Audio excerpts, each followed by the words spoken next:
Hello, everybody. My name is Nakmadeshin Lemo, and I'm an ordained yogini in the Autistic tradition, and I'm a Dzogchen practitioner. And I'm also autistic. And today I kind of want to talk about autistic experience as a Dzogchen practitioner, as a deep meditation practitioner, and as somebody with many, many years and experience as a Buddhist and who's ordained.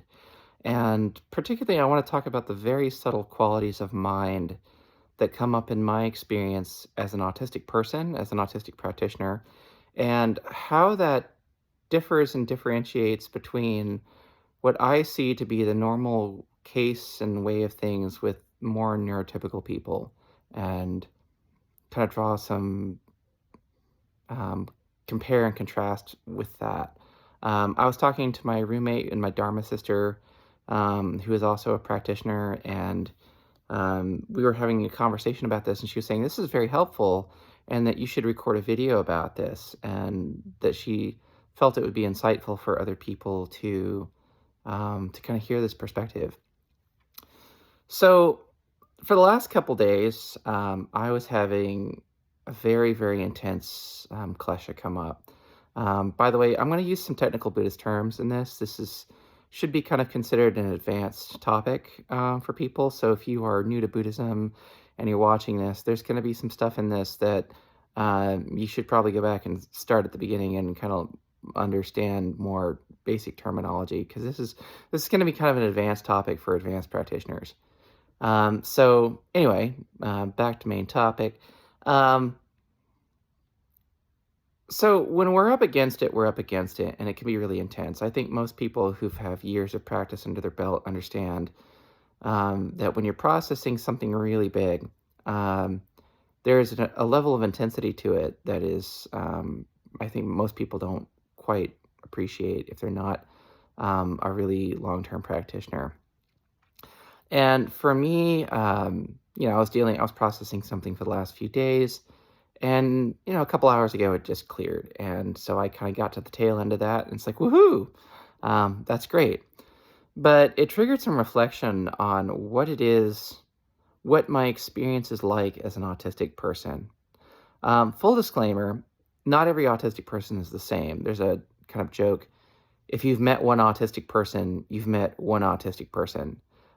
Because how autism manifests for each individual with autism on the spectrum can be widely different. So this is how it manifests for me, and it might be helpful for others for me to share that experience, but I don't want it to be seen as like, oh, this is how all autistic people are. Everybody experiences reality this way. I don't know that that's true, and I can't speak for other people. So this is going to be my experience of practice as an autistic person.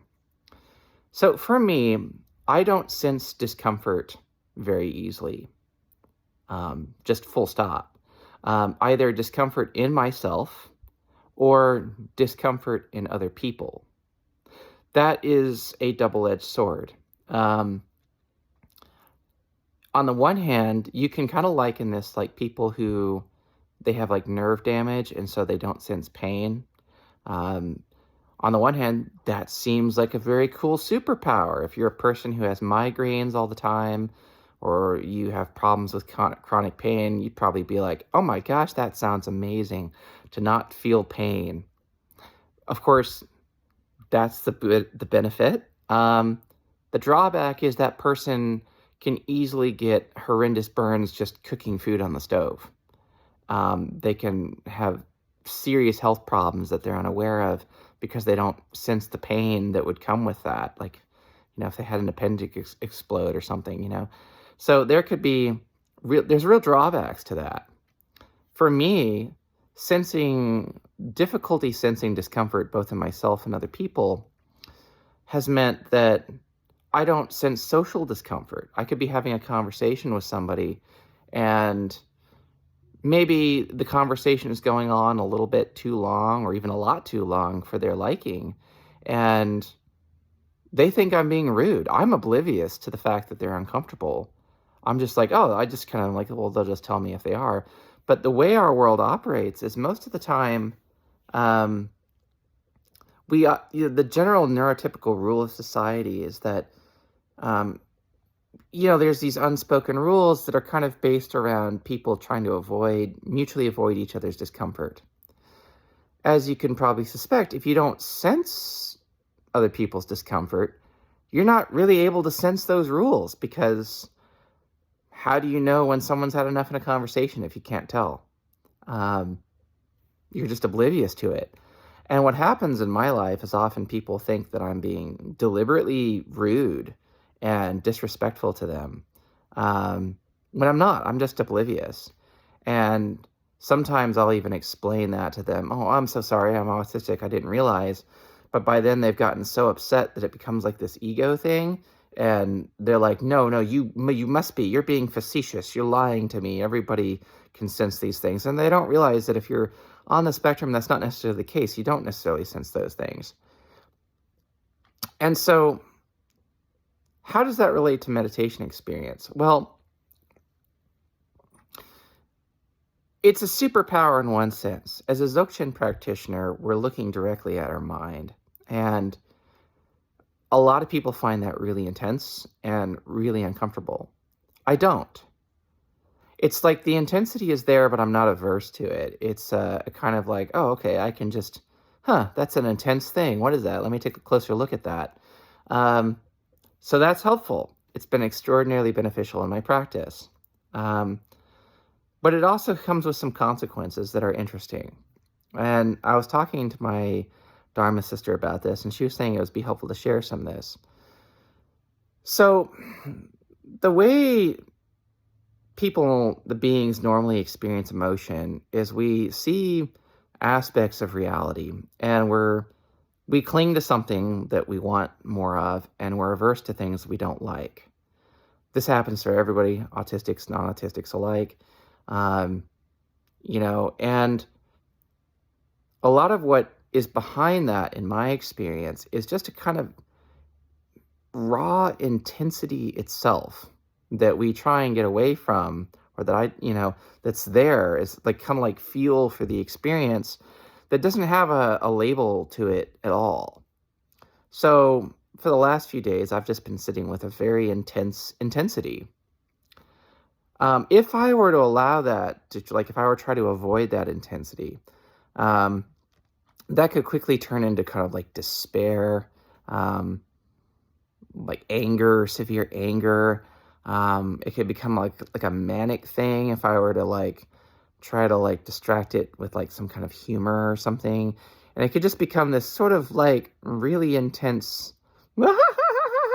trying to get away from it, And instead of just, in my practice, I've just been kind of just being with it, looking at it, resting with it, and just allowing it to be.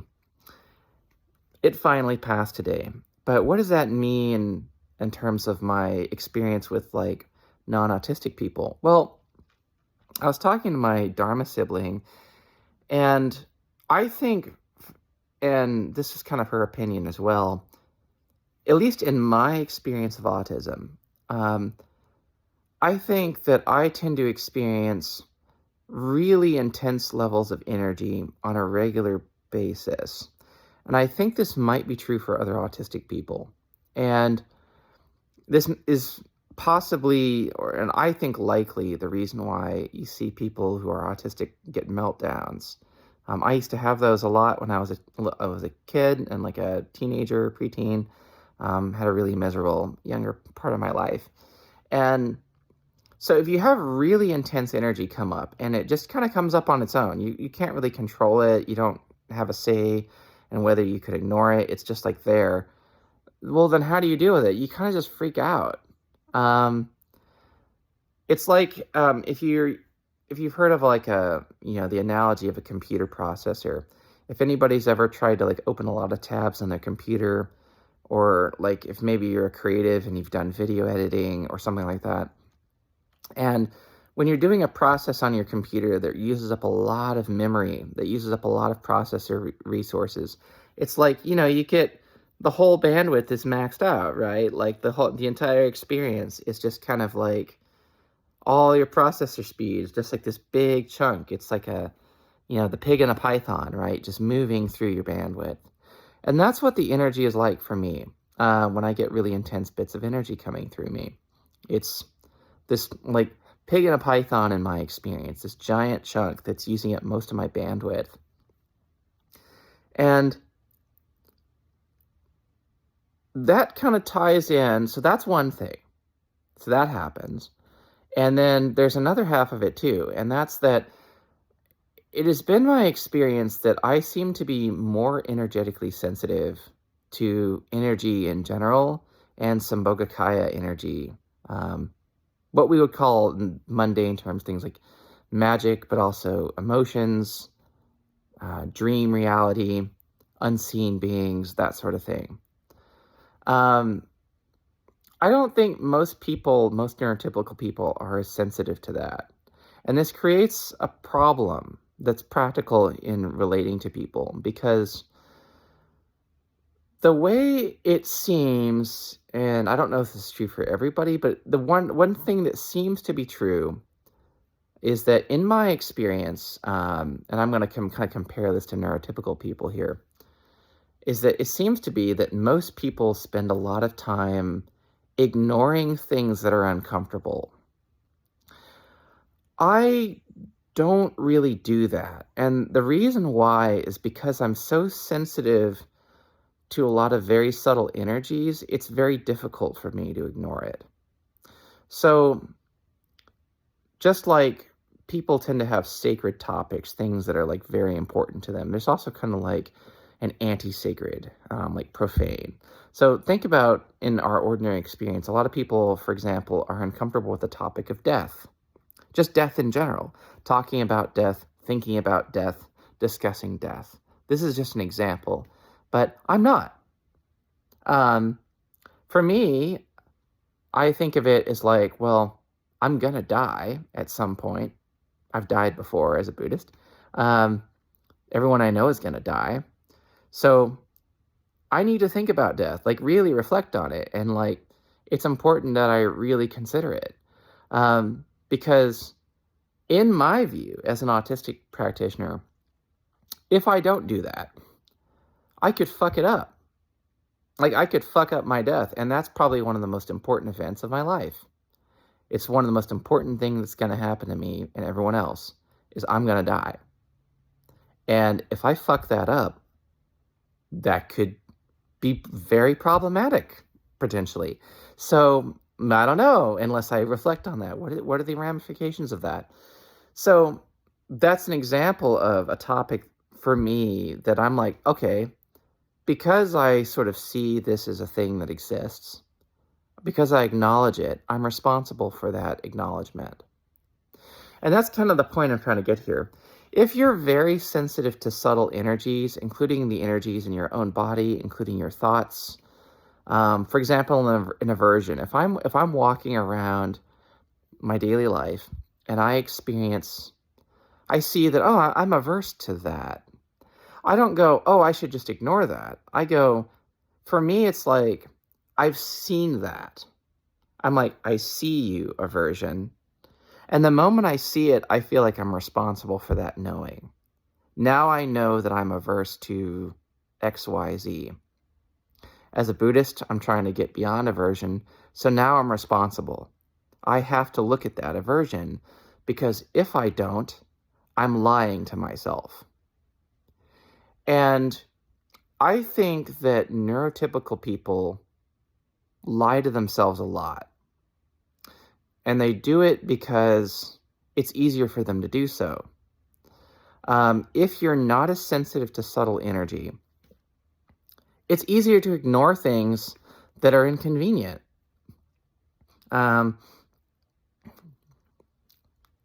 It's kind of like, if you had like, I don't know, maybe something on your foot was like slightly sore or something, but it didn't hurt like that. Like on a scale of 1 to 10, you had like a pain in your foot, but it was like a 1, it was a 1 out of 10, it's kind of inconvenient, but, doesn't really affect your life in a dramatic way. Maybe you take an aspirin or something and you're fine.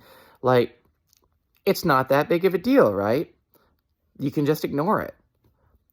If that pain was a 10 out of 10, then you're going to the ER, right? You're calling 911 because you think your foot is getting sawed off, in your mind, right? So the level of intensity of your ability to sense something makes it easier or harder to ignore. My experience as an autistic practitioner has been that it's a lot harder for me to ignore things that are true on a subtle level. And those things can be things that are uncomfortable for ordinary people. You might say on a toned down level, they're uncomfortable for me, but I think that it's more like I can just ignore the discomfort, or I don't sense the discomfort, or it's not that intense to me, because it's like, well, I just know that the intensity is going to pass. I'm just going to deal with it. And I have to face that truth, because if I don't, I'm just lying to myself. And I don't want to lie to myself about anything. I've accepted that in our ordinary society, we have to occasionally just lie to others in some situation because we simply have to. But I don't like doing it. I don't like lying to anyone. I don't like lying to myself. And it feels, there's like a tension there. And so I think that's a kind of, like, if you look at the way our society operates, I'm kind of using hand gestures here. I should kind of do that more. Let me pull the camera back. There's a lot of things that we lie about in our society. There's a YouTuber, if you go look up Gary's Economics, he's a guy who's a millionaire who is just a math genius, made a lot of money during the 2007 financial collapse, betting that inequality would get worse. And he's got these videos, and he talks about income inequality. It's great. You should go check it out if you like economics. And one of his videos, he talks about his experience dealing with extremely wealthy people, and, when he was in the banking world. And one of the things he was saying is that these people could make themselves believe anything that they wanted to believe, as long as it made them money and power. And I think to a large degree, a lot of people in ordinary experience do that to get along in life. They sort of brainwash themselves into believing society's bullshit because that's what's expected of them. And it makes their life easier to not have to think about certain things. For me, a lot of as an autistic, and again, I'm speaking for myself, not necessarily for other people. Excuse me. Because the experience of this is so intense, or like just more intense, the experience of these energetic things, I can't just turn away from that. It feels like, it would be like to turn away from an aversion and from recognizing that once I've seen it, to turn away from a clinging in my experience once I've seen it, to turn away from just any kind of thing that's actually true. Like, you could be on a job and there's a thing that just doesn't work. And the whole company is invested in this thing working. Like, they're like, no, this has got to be the way we do it. And you're like, that's not going to work. Like, it's just not. Like, I'm sure people have experienced this, like in a corporate world. Like, nobody wants to hear it. The boss doesn't want to hear it. And supervisors, people might agree with you and like, yeah, it doesn't really work, but that's what they've decided. Nobody in the chain of command is passing that upwards and saying, up to the high level executives and saying, hey, have you guys considered that this is a bad idea? That this doesn't actually work on the ground? Like, that this is just like a poorly thought out, poorly executed concept that is not going to meet the goals and objectives that we want to do? No, they don't. Everybody's out for their own comfort and their own job. Well, my job is just to follow the policy as it was sent down to me from up top. And my job is to implement that policy and blah, blah, blah, blah, blah. Everybody's in their own little silos. Nobody's thinking about a responsibility to the truth. They don't think about that. And they don't, because it's like, well, as long as they just show up and do their job and just keep their head down, they make a salary. They get their weekly paycheck. Um, and it's like that with everything. It's like this, not just in the corporate world. It's like this with social groups. You know, people have sort of sacred cows, or these this sort of anti-sacred profane things, like topics that they just, I'm sure you have friends or even yourself that's like, I never, like somebody who just, like, I have a friend who has, there's a certain topic, and I'm not going to say what it is, but you just cannot bring that up with them. If you did that, it would be an explosion.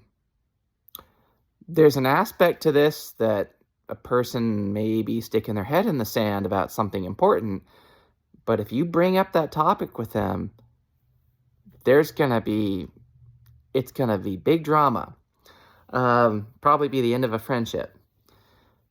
So that just seems to be the ordinary way that neurotypical people operate. They just kind of lie to themselves about things, and they kind of craft these sort of dream realities where they envision a worldview, and they say, my dream is to be a XYZ. This is my career, and this is my identity, and this is my way of going about life. I want to be an astronaut. It's my dream to be an astronaut, and blah, blah, blah. And they go and they do that. And some people achieve these things, but a lot of people lie to themselves to do it. And they're not seeing true reality. They're not seeing the Dharmakaya. And so they spend their life trying to manipulate the dream world to varying degrees of success. And then they die, and they're back to square one with all of their klesha, all of their karma, all of their bullshit, and then they're reborn, and they do the whole fucking thing all over again. As not just an autistic person, but as somebody who has a deep experience in practice, that to me is a bullshit way to live a life. Like, if you're running around chasing after samsara, what the fuck are you doing?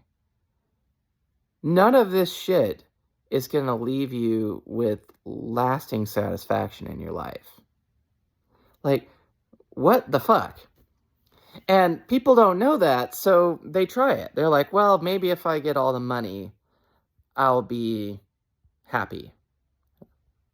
And then they get like a bunch of money, and they're like Robin Williams or Chester Bennington, and they're still miserable and they kill themselves. And they're like, that didn't work. Or maybe people think they're going to get like all the power, and, they climb up to be a titan of business or a politician or something. And they gain a lot of power, but they're still not happy, I look at people like Elon Musk, he's got he's said that his inner world is just like a miserable place to be. The guy is on track to being a trillionaire, and he's miserable. He's got more money than countries put together, multiple countries put together. The GDP of entire nations is what he has at his fingertips, and he's miserable. So what is the answer to this? Obviously, if you're a Buddhist and you're watching this, the answer is to practice. The answer is to come to know the true nature of mind, to master our negative emotions, and to really look at the clinging and aversion that gives rise to them. Because if we don't, we're just a slave to them. And I think that's kind of really the conclusion is that, if you're an autistic person, I think you will find Buddhist practice to be extremely helpful for you. It's a logical system of practice. You could say religion, but it's not a religion in the sort of Christian sense. But it's a logical sort of system of practice to train your mind into seeing the way things are. And if you are, I think for anybody, but especially if you're a neurotypical person, If you want to get deeper in practice faster, it's imperative that you don't bullshit yourself. Like, don't turn away from things that are true or uncomfortable, even on a subtle level. It's really important to be like, oh, I don't want to look at this, face this thing. No, face that fucking thing. Really. Sunlight is the best medicine. Like, face it and look at it and really look at it and take responsibility for the thing that you learn from looking at it, because that will lead you to understanding depths of reality that are you cannot possibly fathom. It can and is painful, but it leads to levels of peace where your default experience of reality can be very restful and serene and just like relaxed in even what seem like crazy circumstances. There's a lot going on in the world right now. Politics and change and wars and inequality and oppression and poverty and all these things. And those things still exist, but imagine being able to not be stressed the fuck out about it all. Imagine how nice that would be. That's very helpful. Like in my own experience right now, I'm unemployed. I'm looking for work. And the crunch is on. And what helps me in this situation is the ability to relax in every situation. And that's really incredible. I'm not sure where to kind of end this video. I think we're kind of wrapping it up. So we're coming about 30 minutes here. But I appreciate anybody who's watched this video. I hope you got something out of it. But what I would say is it's really, really important to practice. And if you're a Buddhist, you probably already know that. But if you're an autistic Buddhist, I think it's helpful to know that it is possible, that if you relate to what I'm saying about autism in Buddhist experience, you may find it is more difficult for you to ignore certain levels of reality. Greta Thunberg talks about how she's responsible for the planet because she's on it, and she's right. I relate a lot to Greta Thunberg. She is responsible. We are all responsible. And because we're responsible, there's a kind of step up to the plate kind of aspect of that. When you go deeper in practice, you're responsible for what you understand as a result of that. And I think that if you're a neurotypical person and you're not used to sensing subtle energies as much, there's a responsibility to kind of start looking at things in your mind and not bullshitting yourself. And not just in your mind, but in your experience around your ordinary daily reality. What do you do on a daily basis or interact with that just isn't true, isn't working, and yet you just kind of perpetuate it? Or what aren't you looking at that you don't want to think about? Do you avoid uncomfortable situations because they're hard to deal with? Why? You're going to die, and I guarantee you that's going to be way more uncomfortable than whether you hurt so-and-so's feelings or offend a such and such person. So why not try and understand these things? Why not get practiced at looking at these things that are uncomfortable now? Because there's no running away from that. We carry the energies that we have from multiple lives with us. So where are you going to go? Here you are.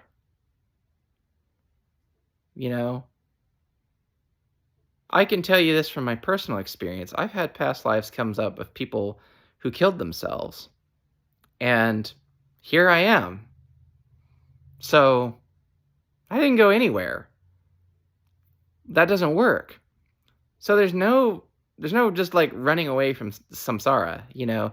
You're not going to like distract yourselves with enough TV and goals. You know, people like to distract themselves with their career advancement or fill their life with responsibilities and projects. Like, you can stuff your life full of that stuff, and your clashes are still going to be there. In fact, you'll probably make a few more if you're not actually careful in dealing with stuff. So you might as well train. Yeah. So anyway, that's 30 minutes. We're going to pause it there. If any of this is helpful to you, insightful anyway, good. If not, that's okay too. I'm making this video because I was asked to. Somebody, was like, oh, this might be very helpful to share this. So yeah, I'm going to go ahead and make this. I'm going to stop it here. And if anybody has any questions, you can get a hold of me. I'm going to upload this on YouTube, I think. And so you can put your comments in the comments down below. You can also, I'll probably put my email somewhere so people can get a hold of me. You can, actually, I'll just go ahead. Where is it? SARAKAJIRA@gmail.com. You can contact me there if you want to get a hold of me. And yeah, I do a Dzogchen meditation class Sundays at Mitra Mandala Mahavihara. So you're welcome to join us. It's at 6 p.m. This coming month, there might be a couple evenings when we do it over Zoom instead, but there'll probably be a Zoom link regardless, so you're welcome to join in. And if you're interested in that, I can put a link to that down below as well. But hope everyone has a great day, and may all beings have the four immeasurables.